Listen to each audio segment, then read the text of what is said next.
యోషియా ఏలన ఆరంభించినప్పుడు 8 ఏండ్ల వాడై యెరూషలేములో 31 సంవత్సరములు ఏలెను. అతడు యెహోవా దృష్టికి నీతిని అనుసరించుచు కుడికైనను ఎడమకైనను తొలగకుండా తన పితడైన దావీదు చూపిన ప్రవర్తనకు సరిగా ప్రవర్తించెను. తన ఏలుబడి యందు 8వ సంవత్సరమున తానింకనూ బాలుడై ఉండగానే అతడు తన పితరుడైన దావీదు యొక్క దేవుని యొద్ద విచారించుటకు పూనుకున్న వాడే 12వ ఏట ఉన్నత స్థలములను దేవతా స్తంభములను పడగొట్టి చెక్కిన విగ్రహములను పోత విగ్రహములను తీసివేసి యూదా దేశమును యెరూషలేమును పవిత్ర చేయనారంభించాను. 2వ దినవృత్తాంతములు 34వ అధ్యాయం 1వ వచనం నుంచి 4వ వచనం వరకు. Praise Jesus. ఈరోజు ఫిబ్రవరి 3 మండే. గుడ్ మార్నింగ్ పరలోకనిస సంఘ బిడ్డలకు, ఆత్మీయులకు, దైవజనులకు, ఇతర రాష్ట్రాల్లో ఇతర దేశాల్లో ఉన్న మన ప్రియులందరికీ ఈ ఉదయకాలం ప్రార్థన ద్వారా కృపాక్షేమలు సమృద్ధిగా విస్తరించునుగాక. ఫ్రెండ్స్, ఉదయం లేచి ప్రే చేసుకుని అలవాటు చేసుకుంటున్నావా? దేవుని యొక్క వాక్యాన్ని చదువుతున్నావా?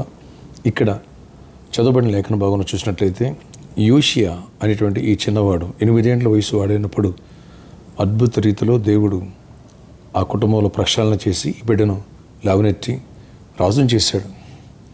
తన బాల్యకాలమునందే అతడు తన దేవుడైన యెహోవా యొద్ద విచారించుటకు, ఆయనతో ప్రతి విషయాన్ని పంచుకునేవాడట, అడిగి సమాధానం పొందేవాడట. తన పితరుడైన దావీదు చూపిన ప్రవర్తనకు సరిగా ప్రవర్తించాడు. యథార్థంగా దేవుని నామమున అడుగులు వేశాడంట, తొలిగిపోకోకుండా, అటు ఇటు అడుగులు వేయకోకుండా. అంతకుముందున్న భ్రష్టులైన రాజులు ఉన్నారు కొంతమంది, వాళ్ళ వలె లోకాచారాలు, అన్యాచారాలు పాటించుకోకుండా దేవుని దృష్టికి భయభక్తులకు వెళ్ళిన వాడే జీవించాడట.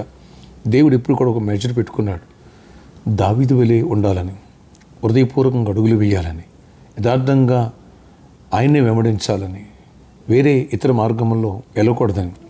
సేమ్ ఇక్కడ దావీదుని కంపేర్ చేస్తున్నాడు యోషియాని. ఈ చిన్నవాడు చిన్న వయసులో బాల్య చేష్టలు చేయాలి కానీ చేయలేం.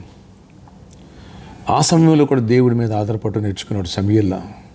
ఫ్రెండ్స్, నీవు దేవుని మీద ఆధారపడుతున్నావా? దేవుని మార్గంలో కుడి ఎడమకు తొలిగిపోకోకుండా దావీదు వలె యథార్థంగా అడుగులు వేస్తున్నావా?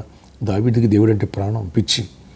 అందుకని దేవుడు కూడా చూసిన దేవుడు దావీదుని లేవనెత్తి ఉన్నత స్థానంలో పెట్టాడు. ఎవరైతే ఆ రీతిగా యథార్థంతో ఆయన వెంబడించారో ప్రతి ఒక్కరిని దేవుడు దీవించాడు.